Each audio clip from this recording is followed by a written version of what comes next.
अखंडमंडलाकारं व्याप्तं येन चराचरं तत्पदं दर्शितं येन तस्मै श्रीगुरुवे नमः। अज्ञानान्धस्य लोकस्य ज्ञानाञ्जनशलाकया चक्षुरुन्मीलितं येन तस्मै श्रीगुरुवे नमः। अध्यात्म विश्वविज्ञान यूट्यूब चैनल के सभी प्रेमी पाठक, आचार्य, गुरुजन, मित्र और हमारे शेयरकर्ता, सब्सक्राइबर्स और व्यूअर्स आदि सभी महानुभाव भाई बहनों को हार्दिक शुभकामनाएं और उनका इस अंक में हार्दिक स्वागत समादर करते हैं। मित्रों, अध्यात्म विश्वविज्ञान ये यूट्यूब चैनल सर्वांग योग इस सद्गुरु युक्ति के प्रचार प्रसार के लिए आरंभ किया गया था, लेकिन आप सबके सहयोग, प्रेम और उत्साह से इस चैनल ने शंकराचार्य और 6 दर्शन शास्त्र और विभिन्न प्रकार के धार्मिक सामाजिक कार्यकलाप और धार्मिक सामाजिक राष्ट्रीय समस्याओं पर अनेक प्रकार के चर्चा और अनेक प्रकार के जिसे कहते हैं कि एपिसोड्स प्रस्तुत करने का हमें अवसर मिला और इसका हम हार्दिक धन्यवाद प्रेषित करते हैं। और आप सबका प्रेम इसी तरह इस YouTube चैनल के साथ बना रहे और यही प्रेम रहे स्थायी, कृपा दृष्टि वही मिले। यही प्रेम रहे, प्रेम तो रहता है लेकिन स्थायी नहीं रहता। ये व्यावहारिक प्रेम स्थायी नहीं रहता। स्थायी प्रेम वही रहता है जो स्थायी वस्तुओं के लिए किया जाता है। स्थायी वस्तुओं के लिए जो किया जाता है वो प्रेम स्थायी रहता है, और जो क्षणिक आनंद, क्षणिक संपर्क, क्षणिक व्यवहार के लिए किए जाते हैं उनका क्षण में ही जन्म होता है और क्षण में ही वे विलीन हो जाती है। स्थायी समाधान कब मिलता है? तो प्रेम जब स्थायी रहता है तब स्थायी समाधान मिलता है। तो स्थायी प्रेम कब रहता है?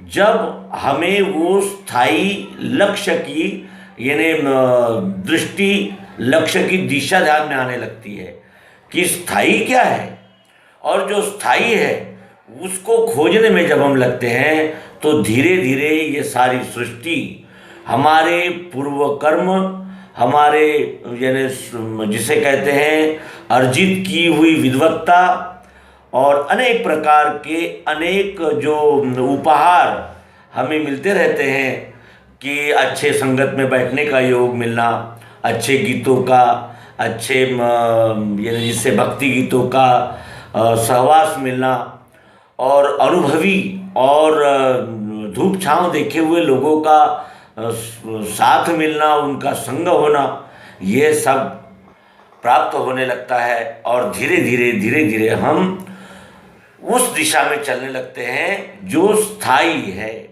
और स्थायी दिशा में जब हम चलने लगते हैं तो मार्ग तो ऐसा तो होता नहीं कि कोई उठा और पहुंच गया, चलना पड़ता है। हवाई जहाज को भी हजारों किलोमीटर का सफ़र यानी पार करना पड़ता है, तब वो इस देश का व्यक्ति उस देश में वो ले जाते हैं। उसी तरह यहाँ भी है। फिर जब हम शुरू करते हैं तो शुरुआत होती है घर से। हमारे घर की ये परंपराएं हैं, हमारे घर के ये नियम हैं, हमारा ऐसा है, हमारा जिस घर में बच्चा पैदा होता है उस घर के कानून उसे अडॉप्ट करने ही पड़ते हैं।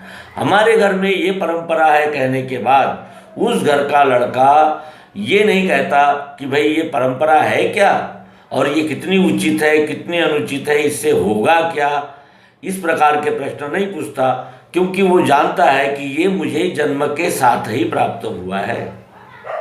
फिर अनुवांशिक भी गुण रहते हैं माता पिता के, वो भी हमारे साथ रहते हैं और इस तरह वो शुरुआत हो जाती है कुल धर्म से। कुल धर्म, फिर जाति धर्म, फिर अनेक प्रकार के अनेक जो कार्यकलाप होते हैं वो करना ही चाहिए, करना ही होगा। ये करने से ही हमारा कुल में, समाज में स्थान रहेगा। ये सब मेरे लग जाता है पीछे। फिर हम राष्ट्र में भी रहते हैं तो हम नागरिक भी हो जाते हैं, वो भी कर्तव्य आ जाते हैं। इस तरह धीरे धीरे हम चलने लगते हैं और फिर जब हमारी जिज्ञासा और तीव्र होती है कि आखिर ये स्थायी है क्या, क्योंकि यहाँ तो सब बदलता ही दिखता है, सुबह से शाम तक बदलते ही रहा है। जहाँ कुछ नहीं था वहाँ आज महल खड़े हैं, जहाँ कुछ था वहाँ आज खंडर खड़े हैं। यानी ये सतत रूपांतरण शुरू रहता है। तो इस रूपांतरण होने वाले प्रकृति में स्थायी है तो क्या है? तो फिर हमें प्राप्त होते हैं पथ, पंथ, मत, संप्रदाय। ये मत ये कहता है, वो मत वो कहता है, इसका सुनूं कि उसका सुनूं।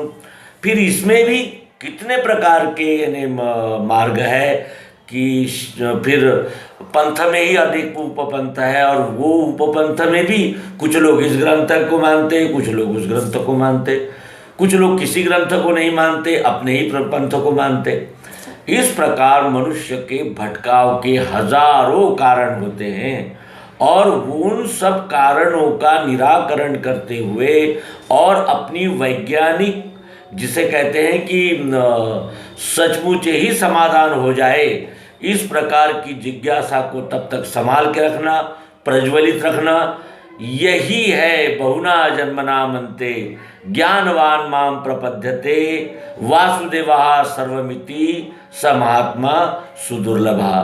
तो इस यानी जिसे कहते हैं कि योग को हम सब अध्यात्म विश्वविज्ञान के सहयोग से पढ़ेंगे, समझेंगे, जानेंगे, शंका समाधान करेंगे, और केंद्रीय अध्यात्म विज्ञानशाला मानधाता ओंकारेश्वर, जिला खंडवा, मध्य प्रदेश से पुस्तकें मंगाएंगे, उनका अभ्यास करेंगे, और सर्वांग योग युक्ति को जानकर उसमें के सिद्धांत को ग्रहण करके वेदों का सार भी पाएंगे। इन शुभकामनाओं के साथ इस अंक का समापन करते हैं और शंका समाधान के अगले सत्र में आपका हार्दिक स्वागत करते हैं। धन्यवाद। नर्मदे।